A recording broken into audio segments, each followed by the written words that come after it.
สบายดีพี่น้องมันสุขุสุคนโตกะต้มมีกินย่านแต่ไม่ได้กินพี่น้องพอต้มแล้วก็ตักใส่จานไว้อันนี้เอาโง่เอาหม้อปะเมียนโง่มาท่านนี่ย่อเลยใครจะมาลวกเจ้าของลวกหัวเจ้าของลวกมือแล้วก็ใครจะอ้นเห็ดสองอันจานพี่น้องขอบไปจานหนึ่งจานหนึ่งเพิ่นได้กินเนาะอ้นต้มเฮ้ยข้าวต้มหน่อไม้อยู่ไหนสาวน้อยพี่น้องมาเอิ้นเอาน้องลุงไปอันถอนแขว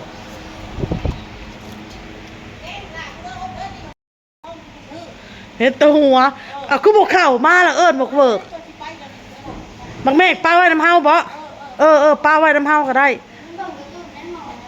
สิเข้าไปจอบเบิ่งดอกไปโลดบ่เฮิงดอกแป๊บเดียวเนาะเฮาต้มหน่อไม้อยู่คันทองมาก็สิแกงถ่าเสียดถ่าดอก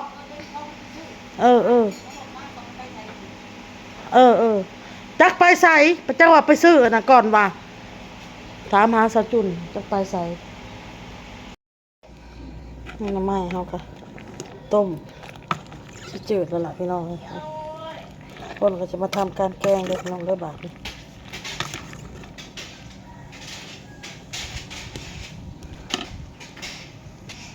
นี่คือเครื่องแกง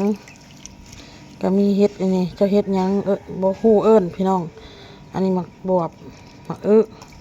แล้วก็เฮ็ดกระตุ้นแน่ทักษะแง่อีกอย่างแน่พี่น้องน้องทองบัดซื้อมาเขาเพื่อนางพี่น้องวันนี้อ้นก็สิมาทำการหย่องเลยพี่น้องเด้อหย่องนางแกงหน่อไม้สะน้อยก็มาแล้วพี่น้องไปพาน้องลุงไปถอนแขวเป็นเดียวในมองเห็ดแป๊บเดียวชาวอ้นเจอไปถ่าบ้างเฮิงว่ะยังย่านอยู่นางทองตำข้าวเบื่อหาสิแกงหน่อไม้ย่านย่าบ่จักอดเอาเนาะอดเอาเด้อก็ดีเพราะว่ามันอันนั้นมันเป็นแมงมาจึงลกหรือในใดแมงมันเหลือแต่หากมันเหลือแต่คิวๆแล้วมันเจ็บเล่มชุดท้ายแล้วหมดแล้วบัดนี้เนาะเล่มสุดท้ายแล้วเด้เลยพี่น้ำใส่นั่นละอีหล่ะนั่นละอดเอาเลย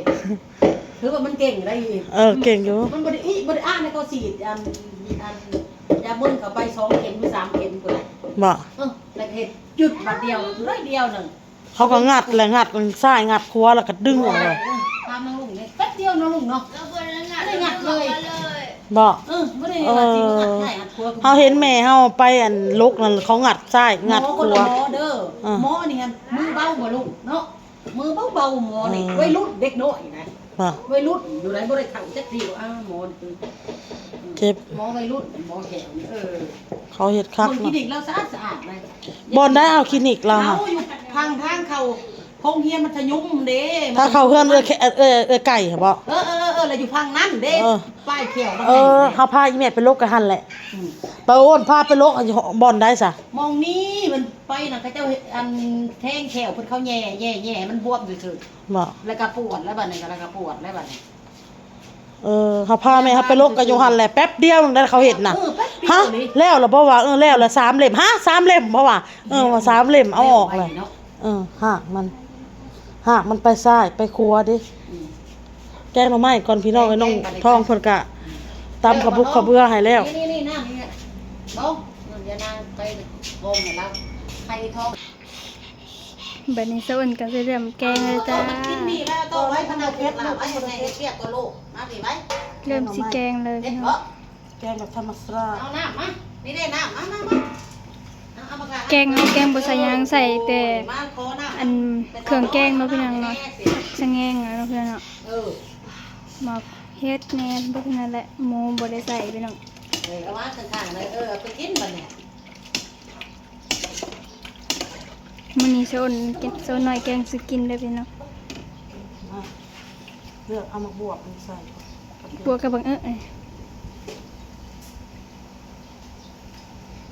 เอาน้ำหอมนางอะไรนะนางจุน ลืมเลยเขาเปิดห้อง นอนแล้ว ถือกระไพเขาไปนำ กระเพงมีทองโอ้ยมันโต นี่เอาเฮ็ดกระจุนกับบักบวบหมักลงก่อนเพราะมันนานสุกยัง นั่นล่ะ มันพดแล้วก็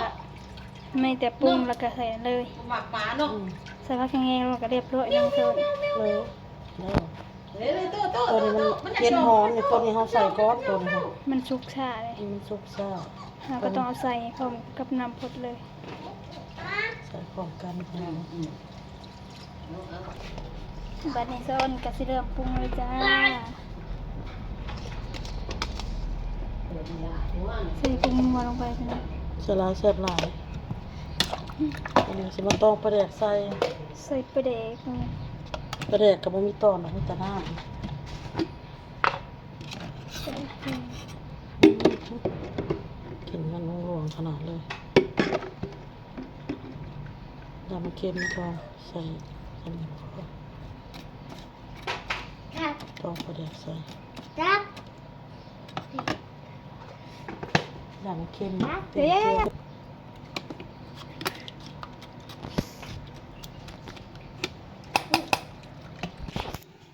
มีแต่รอให้หมอนผดพี่น้องให้บัดนี่พอใส่เครื่องยังขบลงไปหมดแล้วเนาะ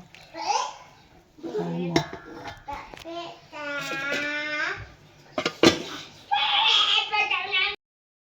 อืม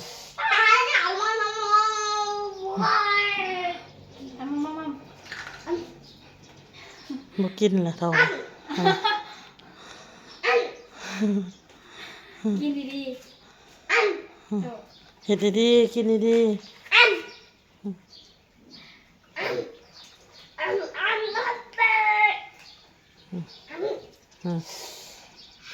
บ่ให้กินกาแฟโต ขี้ดื้อแกงหน่อไม้เฮาก็ได้ที่แล้วพี่น้องเอ้ยบาดนี้ได้ที่ได้ทางสิฝึกพักสะแงงลง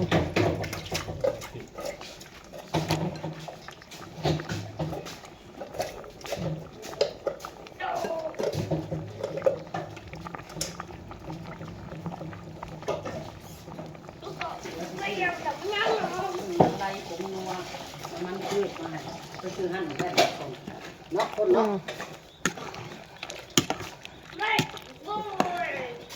เอาน่ะแกงพอดีกินเอาแกงบ่ได้หลายซะหน่อย น้องทองต้องมากัดเตรียมฐานเตรียมตัวแล้วนะคิดแล้วสิได้คิดก่อนมันจะได้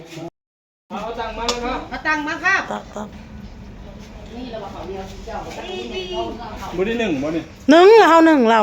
ซอติ๊บตัวนี้ไอ้หน้าก็มาเวียกพอดีกินแกงหน่อไม้พี่น้องเอ้ย ไปดีครับเพราะมันอยากกินอันนี้ทำเป๊ปซี่เลย ไผซื้อมานำเป๊ปซี่สุภาพก็มาแต่เวียกพุ่นล่ะพี่น้องเอ้ยแกงหน่อไม้ มันเป็นจะแซ่บอะไรนี่ ว่าแล้วมันเป็นกินข้าว เสียงเลย โอเคพี่น้องลาก่อนคลิปนี้พ่อกับคลิปหน้าจ้าสบายดีบ๊ายบายเอาเบิ่งคลิปแม่น้อยเด้อ